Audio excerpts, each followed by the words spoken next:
டிட்வா புயலின் தற்போதைய சூழல் தொடர்பான விவரங்களை அண்மைச் செய்தியாக பார்த்து கொண்டிருக்கிறோம். வங்கக்கடலில் நிலை கொண்டுள்ள டிட்வா புயல் சென்னைக்கு தென்கிழக்கே 220 கிலோமீட்டர் தூரத்தில் மையம் கொண்டிருக்கிறது. இதனால் காவிரி படுகை, புதுச்சேரி உள்ளிட்ட பகுதிகளில் கனமழையானது தொடர்ந்து கொட்டி தீர்த்து வருகிறது. இன்று மாலை தமிழ்நாடு புதுச்சேரி கடற்கரையிலிருந்து குறைந்தபட்சமாக எவ்வளவு தொலைவில் அது இருக்கும் என்ற விவரங்களும் வெளியாகி இருக்கிறது. விரிவான விவரங்களோடு இணைகிறார் எம்முடைய செய்தியாளர் வெங்கட்ரமணன்.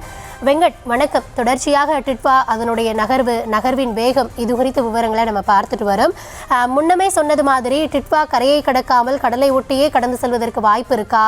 என்ன தற்போதைய நிலவரம்? இந்த டிட்வா புயலை பொறுத்த வரைக்கும் இந்த புயல் தற்போது வரைக்கும் எந்த இடத்துல கரையை கடக்கும் அல்லது கரையை கடக்குவதற்கு முன்பாகவே வலுவிழக்கமா உள்ளிட்ட பல்வேறு கேள்விகளுக்கு தற்போது வரைக்குமே பதிலளிக்க முடியாத ஒரு சூழல் என்பது ஏற்பட்டிருக்கிறது. தொடர்ந்து டிட்வா புயலுடைய நகர்வுகளை வானிலை ஆய்வு மையம் தீவிரமாக கண்காணித்து வரக்கூடிய நிலையில இந்த டிட்வா புயல் முதல்ல இலங்கையில உருவானது.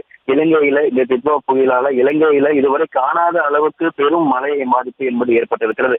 அப்படிப்பட்ட அந்த டிட்வா புயல் தமிழகத்தை நோக்கி நகரும் பொழுது தமிழகத்துல தற்போது சென்னையிலிருந்து 220 கிலோமீட்டர் தொலைவில் இந்த டிட்வா புயலானது மையம் கொண்டிருக்கு. கடந்த 6 மணி நேரத்துல 7 கிலோமீட்டர் வேகத்துல புயல் என்பது நகர்ந்து வரக்கூடிய நிலையில தற்பொழுது இந்த புயல் தமிழகத்தை நோக்கி நெருங்கி வர மழைக்கான பாதிப்பு என்பது சற்றே குறைய தொடங்கியிருக்கிறது.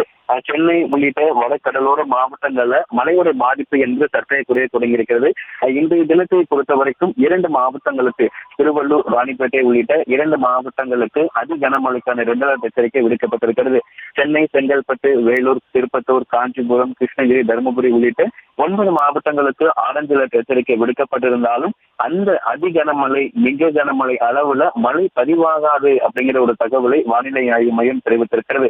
இதற்கு தற்பொழுது சென்னையில பல இடங்கள்ல காற்றின் வேகம் அதிகரித்தாலும் கடல்கள் சீற்றத்துடன் காணப்பட்டாலும் மழையுடைய அளவு ஏன் குறைவாக இருக்கு அப்படிங்கிறதுக்கான காரணத்தை வானிலை ஆய்வு மையம் தெரிவித்திருக்கிறார்கள். இந்த டிட்வா புயல் தென்மேற்கு வங்கக்கடல், தமிழ்நாடு புதுச்சேரி கடற்கரையிலிருந்து குறைந்தபட்சம் 70 கிலோமீட்டரிலிருந்து 30 கிலோமீட்டர் தூரத்து வரைக்கும் தான் வருவதற்கான வாய்ப்பு இருக்கு.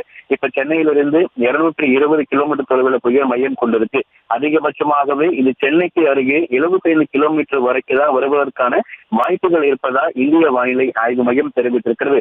கடலில் இருந்து டிட்வா புயல் மேலும் விலகி செல்வதற்கான வாய்ப்புகள் இருக்கு.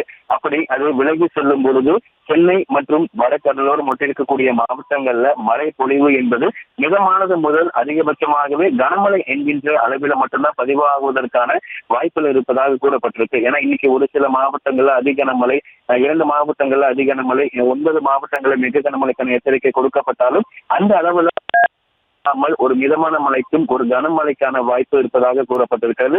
அதற்கு பிறகு படிப்படியாக இந்த டிட்வா புயல் என்பது வலுவிழக்கும் எனவும் கூறப்பட்டிருக்கிறது.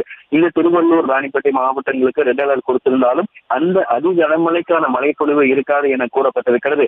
சென்னை மற்றும் சென்னை ஒட்டி இருக்கக்கூடிய வடகடலோர மாவட்டங்கள்ல மழைப்பொழிவு மிதமான அளவுல குறைந்தாலும் அதே போல மழைப்பொழிவு கம்மியாக இருந்தாலும் வடகடலை ஒட்டி இருக்கக்கூடிய மாவட்டங்கள்ல காற்றினுடைய வேகமும் கடல் கொந்தளிப்போடு காணப்படும். அது சொல்லப்பட்டிருக்கு.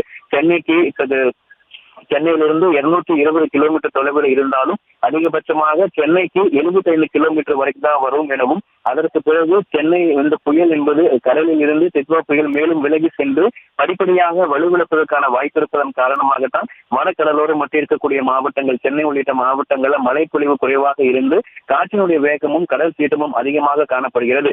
இன்று மாலைக்குள் படிப்படியாக டிட்வா புயல் வலுவிழப்பதற்கான சாத்தியக்கூறுகள் இருப்பதாகவும் வானிலை ஆய்வு மையம் தகவல் தெரிவித்திருக்கிறது.